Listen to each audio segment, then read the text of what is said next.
টাকা যে ছেলের নেই সে ছেলে ভালোবাসা পাওয়ার যোগ্য নয়। আপনি খবরের কাগজ খুললে দেখতে পাবেন মেয়েদের জন্য যে খোঁজা হচ্ছে সরকারি চাকুরি ছাত্র। মেয়েরা বুকে হাত দিয়ে বলতে পারবেন তাদের বয়ফ্রেন্ড বা হাজবেন্ডরা কারোর সঙ্গে ফিজিক্যালি ইনভলভ হতে ওনারা চিটেড ফিল করবেন না। এই করে বহু নারীর জীবন নষ্ট হয়ে, পুরুষ মানুষ মেয়েদের দিকে তাকালে বুকের দিকে তাকায়। 7 রকম টেস্ট না হলে রেজিস্ট্রি হবে না। একটা মেজরিটি পোর্শনে মহিলারা choosing cheap thrills over a emotionally stable relationship, মানে একটা এক্সিস্টিং রিলেশনশিপ আছে দীর্ঘদিন ধরে চলছে, এবং এই যে সোশ্যাল মিডিয়াতে যে মেয়েরা যেভাবে অ্যাটেনশন পাচ্ছে এইটার জন্য সেই স্টেবল রিলেশনশিপটা অনেকটা বেশি ক্ষতিগ্রস্ত হচ্ছে। বাংলায় একটা কথা আছে জানেন তো, দেহপট শনে নট সকলেই হারায়। তো আপনার এসব যৌবন শরীর এসব তো বেশি দিন থাকবে না। আর একই জিনিস দেখতে একটা মানুষ ক্লান্ত হয়ে যায়। বিয়ের পরে করলে পরকীয়া, আর বিয়ের আগে করলে মেয়েদের সঙ্গে যেদিন এটা সত্যি সত্যি হবে না, সেদিন কিন্তু মেয়েরা বলতে পারবেন আমরা স্বাধীন হলাম, আমরা সত্যি সত্যি ইকুয়াল হয়ে উঠলাম। আজও কিন্তু মেয়েদের এই জায়গাটা তৈরি হয়নি।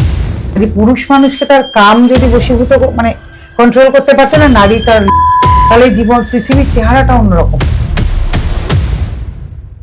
ছেলে কামালে সেটা সংসারের জন্য, আর মেয়ে কামালে তার নিজের জন্য। দেখবেন ওখানে গিয়ে অনেক মহিলারাই মহিলাদের গালাগালও দেন। এইখানে যে একটা হয় না, মেয়েরাও দেখিয়ে দিল, এরকম কথা কেন হবে? মেয়েরা দেখিয়ে দিল। আর এটা মাথায় রাখতে হবে যে কম্প্রোমাইজ আর অ্যাডজাস্টমেন্ট কিন্তু এক জিনিস নয়। বেশিরভাগ পুরুষ মানুষ আজকাল কম্প্রোমাইজে নেমে পড়েছে। আপনি রোজই গিয়ে সোশ্যাল মিডিয়ায় জামা কাপড় খুলছেন আর একই ভঙ্গিতে, আর এরা তো কেউ নর্তকীও নন, 2-একটা ভঙ্গি জানেন, সেই ভঙ্গিগুলো দেখান। এখন তো আবার ইনস্টাগ্রামের ফলোয়ার দেখে নায়িকা বিবেচনা করা হয়। ওনারা ভাবছেন যদি নায়িকা টাইকা হতে পারি, যাই উঠবেন।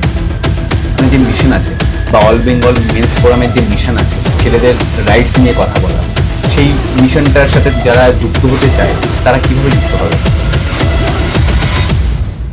যারা যারা মনে করেন নন্দিনী ভট্টাচার্য মহিলাদের এগেনস্টে, এই পডকাস্টের পর তাদের ধারণা পাল্টে যাবে। আমি গ্যারেন্টি দিয়ে বলছি এই পডকাস্টটা রিলেশনশিপের ওপরে বেস্ট পডকাস্ট হতে চলেছে।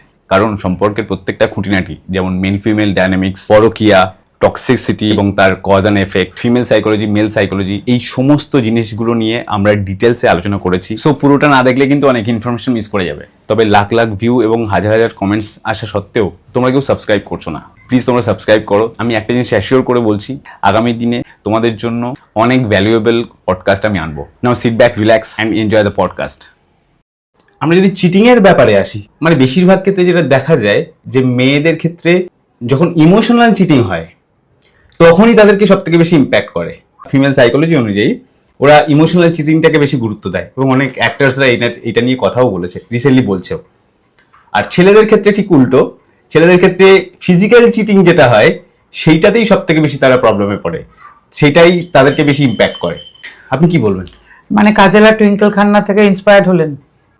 আমি জানতে চাই যে মেয়েরা বুকে হাত দিয়ে বলতে পারবেন তাদের বয়ফ্রেন্ড বা হাজবেন্ডরা কারোর সঙ্গে ফিজিক্যালি ইনভলভ হতে ওনারা চিটেড ফিল করবেন না, বা ছেলেরা বলতে পারবেন বুকে হাত দিয়ে তাদের ওয়াইফরা বা গার্লফ্রেন্ডরা কারোর সঙ্গে মেন্টালি ইনভলভ হলে ওনারা চিটেড ফিল করবেন না? এই যে আপনি ক্লাসিফিকেশন করে দিলেন, আবার ইন্সপায়ার্ড হলেন ওনাদের দ্বারা, কারণ ওনাদের তো অনেক কিছু বলতে হয়। একটা হচ্ছে টিআরপি বাড়াবার জন্য, খবরে থাকার জন্য, নানা রকম। তো ওনারাই বুকে হাত দিয়ে বলতে পারবেন ওনাদের হাজবেন্ডরা কারোর সঙ্গে ফিজিক্যালি ইনভলভ হলে ওনারা চিটেড ফিল করবেন না? এগুলো হচ্ছে না খুব বোকা বোকা কথা এবং প্রশ্ন। সম্পর্কের ক্ষেত্রে অনেক সময় চিটিং আসে, নারী পুরুষ উভয়েরই আসে। আজকের দুনিয়ায় তো আরো অনেক বেশি, তার কারণ পুরুষ তো অনেক আগে থেকেই বাইরে ছিলেন, নারী অনেকদিন হলো বাইরে বেরিয়েছেন। আজকের নারীর এক্সপোজার তো আরো বেশি, তারা মানে শিক্ষিত হয়েছেন, বাইরে যাচ্ছেন, ফিনান্সিয়ালি ইন্ডিপেন্ডেন্ট হয়েছেন, সোশ্যাল মিডিয়ার একটা সাংঘাতিক বাড়বাড়ন্ত হয়েছে। কাজে এসব তো আজকাল একটা জল ভাতের মতো হয়ে গেছে। কিন্তু তার মানে এটা নয় যে চিটেড হলে কেউ দুঃখ পান না। মেন্টালি বা ফিজিক্যালি যে কোনোভাবেই পার্টনার, তিনি বিবাহিত হন বা অবিবাহিত, চিট করলে অপরপক্ষ দুঃখ পান, সে যেটা যেরকম চিটিংই হোক। আর তারপরে আবার অন্যদিকেও আছে যে আমাদের ভারতবর্ষে তো আইন অনুযায়ী যদি এটা বলেন আপনি পরকীয়া, তাহলে তো সেটা আইন সিদ্ধ। আবার এর জন্য আপনি আদালতেও তো যেতে পারবেন না, কাজে সে দুঃখ এর জন্য আরো প্রবল। বহু নারী আছেন যারা এই দুঃখ সারা জীবন পেলেন, হয়তো তাদের কোথাও যাবার জায়গা নেই, রোজগার নেই, তাই সহ্য করতে হলো হাজব্যান্ডেরটা। আবার বহু হাজব্যান্ড নিত্যদিন আমাদের কাছে আসছেন, কারণ তারা জানেন এসব নিয়ে আইন আদালতে গিয়ে তো লাভ নেই। আর যদি এগুলো নিয়ে বেশি কথা বলতে হয়, তাদের বউরা তাদের সারাক্ষণ বলছেন আমারটা যদি মেনে না নাও এই মামলা করে দেবো। এই জিনিস করে দেবো, এই কিছু করে দেবো, বাচ্চা নিয়ে চলে যাব, তাই তারাও আবার এগুলো মেনে নিয়ে আছেন। কাজে এই প্রসঙ্গগুলো নিয়ে কথা বলে কোনো লাভ নেই। আমাদের সমাজে একটা প্রচ্ছন্ন একটা ন্যারেটিভ কাজ করে। আমি দেখেছি ছেলেদের আলোচনার মধ্যে মোস্টলি এই জিনিসটা থাকে যে টাকা যে ছেলের নেই সে ছেলে ভালোবাসা পাওয়ার যোগ্য নয়। দেখুন, এটা যে সর্বক্ষেত্রে একদম ধ্রুব সত্য হবে এরকম নয়। যুগে যুগে বহু এরকম হয়েছে, বহু পয়সাওয়ালা বাড়ির মেয়েরা অনেক মানে কম পয়সাওয়ালা বা একেবারেই বেকার ছেলের জন্য, এটা আগে তো খুবই হতো, বাড়িঘর ছেড়েছেন, তাদের পাশে থেকেছেন, তারা হয়তো কবিতা লিখেছেন, কেউ ছবি এঁকেছেন, কেউ তাদের পাশে থেকে তাদের দাঁড় করাবার চেষ্টা করছেন, দাঁড় করিয়েছেন। আজও কি এরকম হয় না? কিন্তু একটা বিষয় হচ্ছে, আপনি খবরের কাগজ খুললে দেখতে পাবেন মেয়েদের জন্য যে খোঁজা হচ্ছে সরকারি চাকুরি পাত্র বা উচ্চপদস্থ কর্মচারী, এই সমস্ত খোঁজা হয়। তবে আজকে দুনিয়া যত এগোচ্ছে, পুরুষ মানুষের মানে পয়সা থাকলেই পুরুষ মানুষের কদর। এটা আপনি আরেকটা জিনিসও দেখবেন যে পুরুষ মানুষ যতদিন চাকরি বাকরি করছেন তার বা সংসারে যে কদরটা, তিনি যখন রিটায়ার করে গেলেন তার ওয়াইফও না চেষ্টা করেন একটু সাইড করে ছেলের বউ মেয়েদের দিকে সরে যাওয়ার। মানে পুরুষ মানুষটির আর তত কদর নেই, মানে তার চাকরিটি এর পেছনে সাইকোলজি কিছু না। মানে একটা মানুষ রোজগার যতক্ষণ করছেন, দেখুন মেয়েদের রোজগার করার ব্যাপারটা তো এখনো এরকম না যে মানে করতেই হবে, এত ইম্পর্টেন্ট এখনো হয়ে ওঠেনি যে একটি মেয়েকে রোজগার করতেই হবে, একটি মেয়ে রোজগার না করলে সে বেকারের তকমা পাবে, রোজগার না করলেই তার বিয়ে হবে না। এই জায়গাটা কিন্তু আমরা এখনো পৌঁছতে পারিনি। যদি সত্যি পৌঁছতে পারি, সেদিন কিন্তু মেয়েরা সত্যি সত্যি স্বাধীন হলেন, ইকুয়ালি হলেন কিন্তু। কেমন? তো কাজে আজকের যুগে দাঁড়িয়েও পুরুষ মানুষের রোজগারটা একটা বিরাট ব্যাপার। এই যে বেকার ছেলেরা যারা বাড়িতে, তারা জানেন বাবা মায়ের কাছ থেকেও তাদের কিরকম খোটা খেতে হয়। কাজে এটা কিন্তু শুধু মেয়েদের কাছ থেকে মানে বউ বা গার্লফ্রেন্ডকে এর দলে ফেলে দেবেন না। সব ছেলেরা জানেন, যারা বেকার তারা জানেন তাদের বাড়িতে কতবার শুনতে হয়েছে বাবার হোটেলে আর কতদিন খাবি। কাজে এটা পুরুষ মানুষের সঙ্গে একটা হয়ে গেছে যে পুরুষ মানুষের রোজগার একটা বড় ব্যাপার, রোজগার থাকতে। এবং এই ফিলিংটা, এই যে ছেলেদেরকে যেটা শুনতে হয়, it is not a pleasant feeling না। পাড়ায় দেখবেন আগেকার এখনকার দিনে তো এগুলো একটু কমে গেছে। কাকা জেঠা, কিরে তোর এখনো হলো না চাকরি বাকরি কিছু, এখনো হলো না। মেয়েদেরকেও এখন অনেক কমে গেছে হয়তো সেই শোনাটা। আগেকার দিনে মেয়েদেরও শুনতে হতো তোর এখনো বিয়ে থা হলো না, কবে আর বিয়ে থা করবে, কিন্তু এখন সেটা কমেছে। কিন্তু ছেলেদের কিন্তু এখনো চাকরি না পেলে শুনতে হয়, কিরে বাবা এত পয়সা খরচা করে পড়াশোনা করলো, চাকরি এখনো পেলি না, আমার ছেলে তো বিদেশ চলে গেল, আমার ছেলে তো এটা হয়ে গেল, এসব শুনতে হয়। আর এই কম্পারিজনটা কিন্তু খুব খুব খারাপ একটা জিনিস। দেখুন, এইসব বলে কোনো লাভ নেই। সমাজে না এরকম রেভলিউশন হয় না, হঠাৎ করে বদলে যাবে। সমাজে রেভলিউশন এই সম্ভব বদলাবার নয়। হয়তো দেখবেন সব জায়গাতেই এগুলো আছে, আমরা ভাবি অন্য জায়গায় নেই, হয়তো বিদেশেও আছে এরকম, আমরা জানি না। কিন্তু এই পুরুষ মানুষের সঙ্গে রোজগারের একটা সম্পর্ক থাকবেই। মেয়েদের সঙ্গে যেদিন এটা সত্যি সত্যি হবে না, সেদিন কিন্তু মেয়েরা বলতে পারবেন আমরা স্বাধীন হলাম, আমরা সত্যি সত্যি ইকুয়াল হয়ে উঠলাম। আজও কিন্তু মেয়েদের এই জায়গাটা তৈরি হয়। একটা কথা আছে যে একটা বাড়িতে যদি হাজব্যান্ড ওয়াইফ হয় এবং সেই হাজব্যান্ড ওয়াইফের মধ্যে ছেলে কামালে সেটা সংসারের জন্য, আর মেয়ে কামালে সেটা তার নিজের জন্য। That is independent to her. নয়, অনেক মেয়েও হয়তো আছেন, কারণ আপনার আমার বাড়িতে যারা গৃহ সহায়িকা, তারা কিন্তু অনেকেই আছেন যারা তাদের রোজগারে সংসারটা চলে। এবং অনেক মেয়ে হয়তো আজও আছেন যাদের টাকায় সংসার চলে, বিশেষ করে মধ্যবিত্ত নিম্ন মধ্যবিত্ত বাড়ির মেয়েরা যারা, তাদের টাকায় কিন্তু সংসার চলে। এই প্রবণতা কিন্তু খানিকটা উচ্চ মধ্যবিত্ত উচ্চবিত্ত এসব বাড়িতে, যেই বাড়ির মেয়েদের টাকাটা সংসারে লাগে না।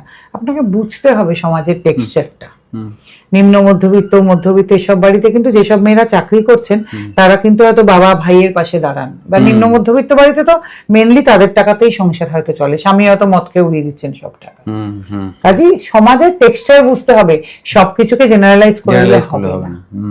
আজকালকার ডেটে এই সোশ্যাল মিডিয়ার যে ব্যাপারটা, এই ধরুন রিলস কালচার এবং অ্যাটেনশন স্প্যান কমে যাওয়া, এবং এটা তো একটা দিক গেল, এবং এই সোশ্যাল মিডিয়ার যে আজকের ডেটে যে ইম্প্যাক্ট আমাদের ছেলে মেয়ে উভয়ের ওপরে এসছে, এইটাতে দেখা যাচ্ছে যে মেয়েরা অনেক বেশি করে অ্যাটেনশন পাচ্ছে, যেটা আগেকার দিনে হতো না, মানে যেটা আপনাদের সময় সোশ্যাল মিডিয়া ছিল না, তো সেই ক্ষেত্রে হতো না। কিন্তু আজকের ডেটে এই অ্যাটেনশন পাচ্ছে, যেটা অনেক অনেক বেশি মাত্রায় অ্যাটেনশন পাচ্ছে, and for nothing, just for being a woman or a girl, তো সেইটার জন্য অ্যাটেনশন পাচ্ছে। এবং এইটার ফলে একটা মেজরিটি পোর্শনে মহিলারা choosing cheap thrills over a emotionally stable relationship, মানে একটা এক্সিস্টিং রিলেশনশিপ আছে এবং সেটা খুব স্টেবল, ইমোশনালি স্টেবল একটা রিলেশনশিপ দীর্ঘদিন ধরে চলছে, এবং এই যে নতুন করে সোশ্যাল মিডিয়াতে যে মেয়েরা যেভাবে অ্যাটেনশন পাচ্ছে, এইটার জন্য সেই স্টেবল রিলেশনশিপটা অনেকটা বেশি ক্ষতিগ্রস্ত হচ্ছে। এই যে মেয়েদের রিলেশন অ্যাটেনশন দিচ্ছেন কারা? পুরুষ মানুষরা। তারা যদি দেয়া বন্ধ করে দেন তাহলে তো এটা হবে না, তাই না? দেখবেন ওখানে কি অনেক মহিলারাই মহিলাদের গালাগালও দেন, কারণ তাদের খুব অসুবিধা হয়ে যাচ্ছে এসবের জন্য। তাহলে আমার কাছে কথা যে যারা এগুলো করছেন, মহিলারা তো করছেন, কারণ তারা করছেন অনেক সময় তো এখান থেকে 5টা বন্ধুত্ব হচ্ছে, তাদের সঙ্গে নানান রকম মানিটারি রিলেশনশিপও তারা যেতে পারেন, কি অনেক সময় মানিটাইজেশনও হচ্ছে। আবার অনেকের হয়তো নায়িকা টাইকা হওয়ার ইচ্ছে ছিল, হয়নি, এখন তো আবার ইনস্টাগ্রামের ফলোয়ার দেখে নায়িকা বিবেচনা করা হয়। ওনারা ভাবছেন যদি নায়িকা টাইকা হতে পারি, যাই হোক সে তো অন্য কথা। আবার বা বিভিন্ন পুরুষ তো দেখি, পুরুষদের মন্তব্য সব, বহু সংখ্যক পুরুষ তো এর মধ্যে আছেন যারা এদেরকে এই সমস্ত টেনশন দিচ্ছেন। কিন্তু আমি একটাই কথা বিশ্বাস করি আজও, যে এসব করে তো কিছু হবে না। এই মানে এই যে চিপ একটা যেটা আপনি বলছেন না, থ্রিলস করে তো কিছু পাওয়া যাবে না, খুব অল্প সময়ের এসব জিনিস। আর এমনিতেও আমাদের বাংলায় একটা কথা আছে জানেন তো, দেহপট শনে নট সকলই হারায়। তো আপনার এসব যৌবন শরীর এসব তো বেশি দিন থাকবে না। আর একই জিনিস দেখতে দেখতে মানুষ ক্লান্ত হয়ে যায়। আপনি রোজই গিয়ে সোশ্যাল মিডিয়ায় জামা কাপড় খুলছেন আর একই ভঙ্গিতে, আর এরা তো কেউ নর্তকীও নন, 2-1টা ভঙ্গি জানেন, সেই ভঙ্গিগুলো দেখান, মানুষের বিরক্তি আসবে। দুদিন মানে প্রতি 7 দিন অন্তরে একজন নতুন নর্তকী আসবেন, নতুন ভাবে জামা কাপড় খুলবেন, তা তো ভালো লাগবে না মানুষের বেশি দিন। কিন্তু সত্যি সত্যি কি এতে কিছু পাওয়া যায়? আলটিমেটলি দুনিয়াতে এখনো কিন্তু মেধা, বুদ্ধি, পরিশ্রম এইসব কিছুই মানে রুল করে, কন্টেন্ট। গতকাল যে মানুষটির জন্মদিন কাটিয়ে এসেছি, খুব প্রচুর লেখালেখি দেখছিলাম সোশ্যাল মিডিয়ায়, বলিউডের বাদশা। তিনি তো মানে এগুলো না করে শুধু পরিশ্রম, মেধা এগুলো দিয়েই পৌঁছেছেন, বলিউডের বাদশা হয়েছেন। হতেই পারে তিনি পুরুষ। গতকাল যাদের জয় জয়কার নিয়ে এত কিছু হচ্ছে, যে ভারতীয় মহিলা ক্রিকেট দল, তারাও কিন্তু মেধা, পরিশ্রম, বুদ্ধি এখান দিয়েই আজকে এখানে ওমেন এম্পাওয়ারমেন্টের সঠিক চিত্র। তাদের কিন্তু কারুর এগুলো করার প্রয়োজন পড়েনি। আজকে ডায়না এডুলজি, শান্তারাম গোস্বামী, শ্রীরূপা মুখার্জি, KKR রয়, মিঠু মুখার্জি, ঝুলন গোস্বামী, মিতালি রাজ হয়ে আজকে আমরা যেখানে এসে দাঁড়ালাম, সেটা কিন্তু একটা ধারাবাহিক পরিশ্রমের ফল আজকে তারা পেলেন। অবশ্যই পুরুষ মানুষের ক্রিকেট খেলা তো অনেক আগে আরম্ভ হয়েছিল, তাই 1983-তে বিশ্বকাপ প্রথম এসেছিল। মেয়েদের ক্রিকেট খেলাটা তো শুরুও হয়েছে অনেক পরে, তাই খানিকটা দিন বাদে এলো। আর এইখানে যে একটা হয় না, মেয়েরাও দেখিয়ে দিল, এরকম কথা কেন হবে? মেয়েরা দেখিয়ে দিল, মেয়েরা তো সবকিছুই পারেন, মেয়েরা আরো বহু কিছু করছেন, তার মধ্যে ক্রিকেটের বিশ্বকাপটা কদিন বাদে এলো, এই আর কি। আমার কথা এটা যে যেই মেয়েরাও যা কিছুই আজকে পাচ্ছেন, তাদের দেখবেন তারা কিন্তু মেধা, বুদ্ধি, মানে পরিশ্রম, এইসব কন্টেন্ট এর মাধ্যমেই পাচ্ছেন। ওরম করে মেয়েরা কোথাও কিছু পেয়েছেন বলে, মানে যাদের নাম স্বর্ণাক্ষরে উজ্জ্বল হয়ে আছে, যারা দেশকে কিছু দিচ্ছেন, ওগুলো করে কিন্তু তারা কিছু দিতে পারবেন বলে আমার ব্যক্তিগত বিশ্বাস হয় না। আপনি একটা পডকাস্টে বলেছিলেন যে ছেলে আর মেয়ে এই দুটো সম্পূর্ণ আলাদা দুটো বিইং বেসিক্যালি, কিভাবে? ডেফিনেটলি আমি পুরুষ আর নারী কি কখনো এক নাকি? সম্পূর্ণ দুজন আলাদা। কিন্তু আমরা প্রথমে ভুল করে বসি, নারী আর পুরুষ, পুরুষও ভাবেন প্রেম হলে বা বিয়ে হলে এই মেয়েটিকে আমার মতো হতে হবে, আবার নারীও ভাবতে শুরু করে একে পুরো আমার মতো করে নেব। যেখানে যার ডমিনেটিং পাওয়ার বেশি, আগেকার দিনে যেমন পুরুষের ডমিনেটিং পাওয়ার বেশি ছিল, মেয়েদেরকে নিজেদের ছাঁচে করতে চাইতেন। আজকাল মেয়েদের হাতে ক্ষমতা এসেছে, আইন আছে, টাকা পয়সাও আসছে, মেয়েরা নিজ বলে বলিয়ান হয়ে উঠছেন। এখন আবার নারী ভাবতে শুরু করেছেন এই পুরুষটিকে আমার মতন হয়ে উঠতে হবে। দুটোই সম্পূর্ণ ভুল, কখনোই হতে পারে না। দুজন শারীরিকভাবে বলুন, মানে যাকে বলে অ্যানাটমি, তার ভাবে বলুন, মাইন্ডসেটে বলুন, সব কিছুতে আলাদা। তাদের চিন্তা ভাবনা, চাহিদা কোনো কিছু এক না। ইভেন আপনি যদি সায়েন্টিফিক্যালিও দেখেন, দুজন পুরুষ আর নারী যে তাকানো না, সেটাও আলাদা। একজন নারী বলে না নারীদের অন্তর্ভেদী দৃষ্টি, না একজন নারী যখন তাকান না এরকম সোজা তাকান, আপনার মনে হবে আপনার পুরোটা দেখে নিচ্ছেন। আর বেশিরভাগ ক্ষেত্রে বলে দেখবেন এখন পুরুষ মানুষ মেয়েদের দিকে তাকালে বুকের দিকে তাকায় না, আসলে পুরুষ মানুষ না দৃষ্টিটা এরকম প্রসারিত। ওনারা যখনই দেখেন কারোর দিকে, সে একজন ছেলে বা মেয়ে যার দিকে তাকা, পুরুষ মানুষ এরকম করে দেখেন, তখন ফট করে ওটা মনে হয়। তাই তাদের তাকানোর ধরনটাও ডিফারেন্ট। একজন নারীর দিনে কথা বলার যা কোটা 5 থেকে 6 হাজার, একজন পুরুষের 2 থেকে 3 মানে কোটা এজ ইন মানে ওয়ার্ড, ইয়েস, আপনি যে সারাদিনে কথা বলেন, আপনার যেটা কোটা, একজন নারীর সেটা কোটা অনেক বেশি। তার ফলে দেখবেন পুরুষ মানুষকে যে অফিস টফিসে যান, ওখানেই ওনার 3 থেকে 4 হাজার কোটা শেষ হয়ে যায়। বেশিরভাগ পুরুষই তো বাইরে কাজকর্ম করেন, বাড়ি যখন আসেন ক্লান্ত, হয়তো ছেলে মেয়েকে একটু পড়াশোনা দেখাচ্ছেন, ওদের টিভি দেখছেন। এদিকে যারা যেই নারীরা অফিসে চাকরি বাকরি করেন তাদের তবু কিছুটা খরচা হয় অনেকটা, বাড়ি এসে তারা তবু অল্প স্বল্প কথা বলেন, ক্লান্ত। কিন্তু যারা ধরুন বাড়িতে থাকেন তাদের তো কোটা শেষ হচ্ছে না, সারাদিন ফোনে কথা বলুন না যাই বলুন। এবার তিনি তখন স্বামী বাড়ি আসার পরে চাইছেন আমি আরো কথা বলবো, এবার হাজবেন্ডটির তো কোটা শেষ হয়ে গেছে, তার তো আর ভালো লাগছে না, এইবার ইনি শুরু করলেন, হ্যাঁ কথা বলা শেষ করে এসছো, কার সঙ্গে ঘুরে বেড়াও, আমার সঙ্গে কথা বলার সময় নেই। কিন্তু আমরা যদি সত্যি এই পড়াশোনাগুলো করতাম, আমরা যদি একটু ভাবনা চিন্তা করতাম, তাহলে অনেক সম্পর্ক জানেন তো বেঁচে যেত। আমি আর কি সাইকোলজি আপনি এইরকম মানে পুরুষ মানুষ এবং নারীর সাইকোলজি একদম আলাদা। আবার নারী, আমার উপর অনেক নারী রেগে যান, কিন্তু আমি যেটা বলতে চাই, পুরুষ মানুষ না বেসিক্যালি দেখবেন আগেকার দিনেও মুনি ঋষির ধ্যান ভাঙাতে অপ্সরাদের পাঠানো হতো, কেন দেবতাদের, ছেলে দেবতাদের কেন পাঠানো হতো না? পুরুষ মানুষের চরিত্রটাই না, পুরুষ মানুষ না খুব কামের দ্বারা বশীভূত, মানে ফিজিক্যাল অ্যাসপেক্ট থেকে। হ্যাঁ, আর নারী না বেসিক্যালি দেখবেন নারী একটু সিকিউরিটি বা লোভ নারীর খুব বেশি। কেউ আমার উপর রেগে যাবেন না, আজকে নারীর যদি অনেক জায়গায় নারীর লোভটা কন্ট্রোল করতে পারতেন না, বহু মেয়ের জীবন বেঁচে যেত। বহু মেয়েকে না তোমায় নায়িকা বানিয়ে দেবো, মডেল বানিয়ে দেবো, গায়িকা বানিয়ে দেবো, এই করে বহু নারীর জীবন নষ্ট হয়েছে প্রলোভনে পা দিয়ে। তারা কোথায় আজকেও এই বিবাহ পরবর্তী জীবনে একটা সময় এসে কত লোকের প্রলোভনে যে আপনারা পা দিয়ে ঘর ছাড়লেন, তারপরে যে আপনাদের কি গতি হলো কে জানে। এই যে অর্থ বা প্রতি লোভ বা এমনি ওই জীবনের প্রতি লোভ, এই যে করতে গিয়ে নারীর লোভ খুব বেশি। পুরুষ মানুষকে তার কাম যদি বশীভূত মানে কন্ট্রোল করতে পারতো না, নারী তার লোভ, তাহলে জীবন পৃথিবীর চেহারাটা অন্যরকম হতো। এবং বহু নারী আছেন যাদের এই লোভটা নেই একদম, তাদেরকে খুব মুশকিল তাদের সঙ্গে চলা। আবার যেই পুরুষ মানুষ তো অনেক আছেন যারা কামের দ্বারা বশীভূত হন না, তাদেরকেও এরকম মুশকিল তাদের সঙ্গে কন্ট্রোল করা, তাদেরকে কিন্তু খুব ফাঁদে ফেলা মুশকিল হয়ে যায়। যেমন আপনি জানবেন যে অনেক মানুষ আছেন তো যাদেরকে ঘুষ দিয়ে কাজ আদায় করা যায়। কেউ হয়তো টাকা, কেউ হয়তো নারী, কেউ হয়তো বাড়ি, কেউ হয়তো গাড়ি, কেউ হয়তো মদের বোতল দিয়ে তাদের কাছে কাজ আদায় করা যায়। কিন্তু যেই পুরুষ মানুষটিকে বা যারা যেই কাজে আর কি, কোনো কাজে, অনেক নারীও শুনেছি ঘুষ টুস নেন, সেই অন্য কথা, তো তাদেরকে কোনো কাজ করানো আপনি বুঝতেই পারবেন না তাদের আমি কি দিয়ে কাজ করাবো, ডিফিকাল্ট আপনার জন্য। তো এইটা না ব্যাপার, নারী আর পুরুষ দুটো সম্পূর্ণ আলাদা সত্তা। ঈশ্বর বলে যদি ফিজিক্যালি, মেন্টালি, ইমোশনালি, সাইকোলজিক্যালি আলাদা। একটা পুরুষের চিন্তা ভাবনা একটা নারীর চিন্তা ভাবনা কখনো এক হতে পারে না। নারী যেভাবে, নারী কিন্তু অ্যানালিটিক্যালি খুব ভাবতে পারেন না, দেখবেন না একটা নারী না চট করে যে জিনিসটা যেভাবে ভাবেন একজন পুরুষ সেভাবে ভাবেন না। কিন্তু একটা এক্সাম্পল দিন। আর এক্সাম্পল আপনাকে আমি দিতে পারবো না। একজন নারী ফট করে যেভাবে ভেবে নেন, একজন পুরুষ খুব ওপর ভাবেন। মানে আপনি ভাবছেন, আমি সাংসারিক ব্যাপারে বলছি আপনাকে, দেখবেন হ্যাঁ প্র্যাকটিক্যালি না, পুরুষ মানুষ দেখবেন সংসারের ব্যাপারে জড়াতে চান না, ওই টাকা পয়সা দিয়ে সবকিছু দিয়ে ভাবেন ঠিক আছে টাকা পয়সা দিয়ে ঝামেলা। তখন নারী কিন্তু ওটা সংসারের ব্যাপারে ওটা ভেবে নেন, এইভাবে হ্যাঁ এইভাবে ও বাবা এটা কেন বললো, এগুলো নারী এইটা ভাবেন সংসারের ব্যাপারে। পুরুষ মানুষ দেখবেন আপামর পুরুষ মানুষ কজন খুব দেখুন এক্সেপশন তো অলওয়েজ প্রুভস দ্য ল। আবার অনেক সময় অনেক নারী আছেন যারা একটু এরকম আছেন না, ঠিক আছে ঝামেলা আমাদের যেতেন না, টাকা দিয়ে দিলাম ঝামেলা মিটে গেল। কিন্তু অধিকাংশ পুরুষ তো এটা, আমাদের এখানেও যাচ্ছেন দিদি এত না ভাবিনি, জানেন তো এই টাকা পয়সা দিয়ে দিতাম সংসার চলছে, বুঝতেই পারিনি। কিন্তু নারীরা জেনারেলি ভাবেন, ঘুরিয়ে পেঁচিয়ে ভেবে নেন এটা কেন হলো এরকম, এটা কেন। নারী কিন্তু এটা ভাবেন, পুরুষ কিন্তু এটা ভাবেন না। এই জন্য পুরুষ অনেক বিপদে পড়েন, অনেক বেশি। নারীরা কি পড়েন না তাই জন্য প্রতারিত হননি, নারী ভাবেন, কিন্তু নারীর ব্যাপারটা অন্য আর পুরুষের ব্যাপারটা আলাদা, দুজনের মানে দুটো আলাদা সত্তা, এবং সেটা সব অ্যাঙ্গেল থেকে, সব অ্যাঙ্গেল। এবং সেইটা আমার মনে হয় যে মানে দুজনকেই বোঝা উচিত যে একজন আরেকজনের যে বৈশিষ্ট্য সেগুলো মানে আমি মনে করি যদি একটা সুস্থ সম্পর্ক গড়ে তুলতে হয় একে অপরকে বুঝতে হবে।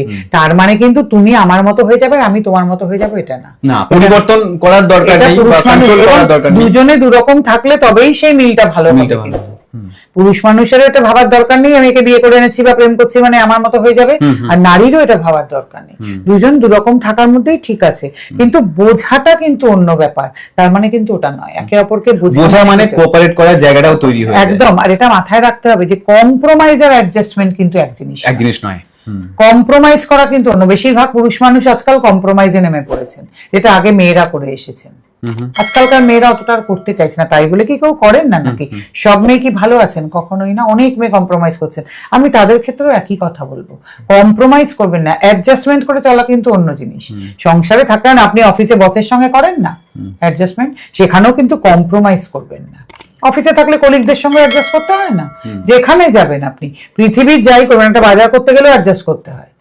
তো কিন্তু এই কম্প্রোমাইজ ব্যাপারটা কিন্তু খুব মুশকিলের, একবার শুরু করলে আর থামা যাবে না। এই জায়গা থেকে আমার মাথায় একটা প্রশ্ন এলো, সেটা হচ্ছে যে আমি রিলেশনশিপের উপরে ভিডিও বানাই বেসিক্যালি, তো সেখানে আমি চেষ্টা করি যে ছেলেদেরকে বলার যে কিভাবে একটা সাস্টেনেবল রিলেশনশিপ এক্সপিরিয়েন্স করা যায়, একটা লং টার্ম রিলেশনশিপ এক্সপিরিয়েন্স করা যায়, এবং সেটার জন্য আমি বেশি করে এমফাসাইজ করি যে ফিমেল সাইকোলজি বোঝার, এবং আমার মনে হয় যে মেয়েদেরও মেল সাইকোলজি বোঝা খুব জরুরি। আপনি কি আপনার ভিডিওতে শুধু ছেলেদেরকেই এডুকেট করেন? হ্যাঁ। আচ্ছা, তা তো ভালো। ম্যাম, আপনি তো মানে মেন্স রাইটস নিয়ে কাজ করছেন, এবং আমি আপনার অনেক পডকাস্ট বা ভিডিও দেখেছি যেখানে আপনি অনেকবার একাধিকবার বলেছেন যে পুরুষ মানুষ খুব প্রতারিত মহিলাদের থেকে, সব মহিলাদের থেকে নয়, কিছু মহিলাদের থেকে। ছেলেরা অনেক বেশি সাফার করছে মেয়েদের জন্য, তারা প্রতারিত হচ্ছে। তো সেই জায়গায় দাঁড়িয়ে চিটিং হবে না আমি বলছি না, বাট কিছু জিনিস আছে যেগুলো ছেলেদের জানা উচিত মেয়েদের ব্যাপারে সাইকোলজির অ্যাঙ্গেল থেকে, যেখানে সেগুলো জানলে তারা হয়তো সম্পর্কটা থাকার সময়, সম্পর্ক চলার সময়, তাহলে হয়তো তারা কিছু ভুল করবে না, যেটার জন্য সম্পর্কটা হয়তো তারা চিটিং থেকে বেঁচে যাবে। এটা একদম আরো ভুল প্রশ্ন, হতেই পারে না এটা। কারণ সবচেয়ে বড় কথা, চিটিং একটা এমন বস্তু আজ হাজার আগের থেকে জানা থাকলেও কিছু করার নেই। এবং সেই ক্ষেত্রে যেটা হয় ছেলেদের, তখন এই মেয়েটি তাকে বিয়ের আগেও যদি হয়, বিয়ের আগে হলে বরং আরো ডেঞ্জারাস, এমন সমস্ত মামলায় ফাঁসিয়ে দিতে পারে, ছেলেটির জেল থেকে শুরু করে বিভিন্ন জিনিস হতে পারে। কাজে এগুলো কোনো কথাই হতে পারে না। এটা হয় নাকি যে আমি চিটিং এর জন্য আগে থেকে জেনে রাখবো যে এইগুলো হবে, এইগুলো হবে না? বহু ছেলে বুঝতেই পারে সবকিছু হচ্ছে, তাও কোনো কথাই বলতে পারে না, কারণ তাদেরকে এমন মামলায় ফাঁসিয়ে দেওয়া হবে, এবং সেই হুমকিগুলোও আসে। এটা কোনো কথাই হতে পারে না। এই যে ছেলেরা এত সাফার করছে, ফিমেল সাইকোলজির ব্যাপারে ছেলেদের কি জানা উচিত আপনার মনে হয়? আমার মতে বিয়ের আগে সব টেস্ট করানো উচিত, সাইকোসোম্যাটিক টেস্টেও যাওয়া উচিত। সেটা কি? হ্যাঁ, মানে সাইকোলজিস্টের কাছে টেস্ট করানো উচিত দুজনেরই। আচ্ছা, সব রকম। আমি তখন বলি যে গভর্নমেন্টের সঙ্গে কথা বলবো আমরা, 7টা টেস্ট ভীষণ জরুরি। 7টা টেস্ট, যেটা আগে একবার শুরু হয়েছিল, মানে তা না হলে রেজিস্ট্রি হবে না। তার মধ্যে HIV, STD এগুলো তো যেমন থাকবে, থ্যালাসেমিয়া, সাইকোসোম্যাটিকও হতে হবে। কারণ আজকাল তো এখানে এলেই শুনি বলবেন নাকি বর্ডার লাইন পার্সোনালিটি, তারপরে আরো কি সব বাইপোলার ডিসঅর্ডার, সিজোফ্রেনিয়া, এবং বাবা মারা বলছেন আগে থেকেই নাকি ছিল। এগুলো ভীষণ জরুরি। আর ফিমেল সাইকোলজি বুঝলে তো শুধু হবে না, ফিমেলদেরও তো মেল সাইকোলজি বুঝতে হবে। একা মেলরা ফিমেল সাইকোলজি বুঝবেন এটা তো কোনো কাজের কথা হতে পারে না, ফিমেলদেরও মেল সাইকোলজি বুঝতে হবে। আমার কথা হচ্ছে শুধু ছেলেরা মেয়েদের বুঝবেন এরকম কেন হবে? এরকম তো হতে পারে না, মেয়েদেরকেও ছেলেদেরকে বুঝতে হবে, তবেই একটা সুস্থ সমাজ গড়ে উঠবে। কখনো এটা একতরফা হতেই পারে না। সেই জন্য সবার টেস্ট হোক, 7 রকম টেস্ট। এবার এই নিয়ে গভর্নমেন্টের সঙ্গে কথাবার্তা বলা শুরু করব। 7 রকম টেস্ট না হলে রেজিস্ট্রি হবে না। মেহেন্দি সঙ্গীত, রিসেপশন আর অ্যাব্রোড হানিমুনের থেকে এগুলো অনেক বেশি জরুরি। কারণ আজকে থ্যালাসেমিয়া যদি বাবা মা দুজনেই ক্যারিয়ার হন, বাচ্চাটা তো থ্যালাসেমিয়া হবেই হবে। এসবগুলো কে দেখবেন? গভর্নমেন্টকেই তো দেখতে হবে। তাহলে 7টা টেস্ট কি কি ম্যাম আপনার আছে? নানা রকম টেস্ট আছে, সেগুলো করতে হবে। Important, very very important. এগুলো নেটে দিলেই পাওয়া যায় সব। আচ্ছা, এগুলো তো কেউ দেখেন না, শোনেনও না। আমরা সেই ম্যাচুরিটি লেভেলেই কোথায় পৌঁছলাম, বাবা মায়েরাও। কোনো বাবা মা ভেবেছেন এগুলো করার কথা? যারা এই ফোরামের সাথে যুক্ত হতে চায়, সেটা কেউ লয়ার থাকলে লয়ার, বা ধরুন এই পডকাস্ট দেখার পর আপনার যে মিশন আছে, বা অল বেঙ্গল মেন্স ফোরামের যে মিশন আছে ছেলেদের রাইটস নিয়ে কথা বলা, সেই মিশনটার সাথে যারা যুক্ত হতে চায় তারা কিভাবে যুক্ত হবে? আমি আপনাকে হেল্পলাইন নাম্বার দিয়ে দেবো, আপনি ওখানে দিয়ে দিতে পারেন ডেসক্রিপশনে। ওকে, হেল্পলাইন নাম্বার আমাদের, সেগুলোতে দিয়ে দেবো, আপনি স্ক্রল করাতেই পারেন, সেখানে ফোন করে কথা বলে, আমাদের অফিসে আসতেই পারেন, যোগাযোগ করতে পারেন। তবে লয়ারদের ব্যাপারে একটা বিষয় আছে যে আমাদের এখানে তো যেহেতু ছেলেদের একটা হেল্প করার ব্যাপার, সেখানে কিন্তু আমাদের খুব একটু রেস্ট্রিকশনস আছে যে কোনো লয়ারকে বললেই আমরা নিয়ে নিতে পারি না, কারণ আমাদের এখানে কতগুলো রুলস অ্যান্ড রেগুলেশনস আছে, সেগুলো তারা এখানে এলেই জানতে পারবে। কাজে অবশ্যই লয়াররা যোগাযোগ করতে পারেন, কিন্তু আমাদের এখানে সেই রুলস অ্যান্ড রেগুলেশনস গুলো একটু মেনে চলতে হবে। বিয়ের পরে করলে পরকিয়া, আর বিয়ের আগে করলে মানে অপশনও হতে পারে বিয়ের আগে করলে। হুম। বিয়ের আগে তো হবেই উইন্ডো শপিং একটুখানি, নিশ্চয়ই তো হয়, আগেও হয়েছে অনেক, এখন এটা এরকম হয়ে গেছে। তাই বিয়ের আগে তো সবাই উইন্ডো শপিং টপিং করেই, তারপরেই তো কেনাকাটি চলে। এসব ভেবে লাভ নেই আজকে দুনিয়ায় দাঁড়িয়ে, দুনিয়া অনেক এগিয়ে গেছে, এইগুলো নিয়ে পড়ে থেকে লাভ নেই। তার থেকে ক্যারিয়ার গড়ায় মন দিন সবাই, ছেলে মেয়ে উভয়ে। যদি সঠিক ক্যারিয়ার হয়, হাতে প্রচুর পয়সা থাকে, একই কালারের মধ্যে প্রচুর ডিজাইনার টেক্সচার মিলবে, কোনো চিন্তার কারণ নেই। ওয়াও, দারুণ কথা বললেন। অনেক ধন্যবাদ আমাকে আমার সাথে পডকাস্ট করার জন্য, সময় দেওয়ার জন্য অনেক ধন্যবাদ ম্যাম। আপনার থেকে অনেক কিছু শিখলাম। এইটা আমার তরফ থেকে আপনাকে থ্যাংক ইউ। এটা পড়বেন, এটা আমার খুব ফেভারিট একটা বই, আপনি প্লিজ পড়বেন। নিশ্চয়ই নিশ্চয়ই। Thank you. Thank you.